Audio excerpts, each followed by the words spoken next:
L'Allemagne est une pièce maîtresse en Europe dans le dispositif de l'OTAN. Le pays accueille 21 bases militaires américaines et plus de 30 000 boys sur son sol. Alors, l'annonce a fait l'effet d'une bombe outre-Rhin. Donald Trump veut réduire les effectifs américains stationnés en Allemagne. On voit ça avec Mathilde Schnee.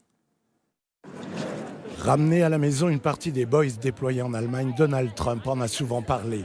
Mais désormais, selon la presse américaine, cela pourrait concerner un tiers des troupes stationnées outre-Rhin. La menace est-elle sérieuse?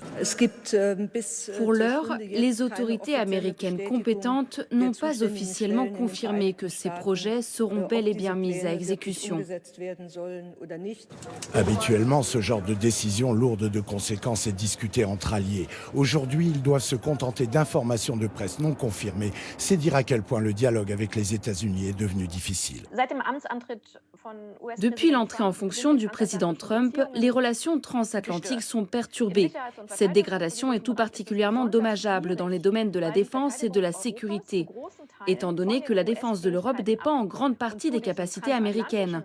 En plus de cette querelle transatlantique entre l'Europe et les États-Unis, les tensions entre Européens ne cessent d'augmenter. Le projet américain a-t-il pour but de renforcer la frontière orientale de l'OTAN en Pologne ou de porter un coup à l'Allemagne? Dans les deux cas, un retrait de troupes aussi massif du territoire allemand ne servirait pas les intérêts américains. Encore une fois, il ne s'agit pas des seules troupes de l'OTAN. Les États-Unis ont entre 32 et 34 000 militaires déployés en Allemagne, qui sont présents ici dans leur propre intérêt. Les États-Unis ont beaucoup investi en Allemagne, et s'ils réduisent leurs effectifs militaires, c'est un peu comme s'ils se tiraient une balle dans le pied. La décision de Washington met à mal l'unité des membres de l'Alliance Atlantique, d'où l'appel à l'unité du secrétaire général de l'OTAN à Bruxelles. Les défis de la prochaine décennie sont tels qu'aucun de nous ne pourra les relever à lui seul. Ni l'Europe, ni les États-Unis.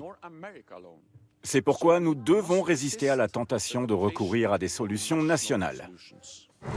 Reste à voir si le retrait des troupes américaines générera des frictions entre alliés ou si, au contraire, l'OTAN réussira à réagir de façon soudée.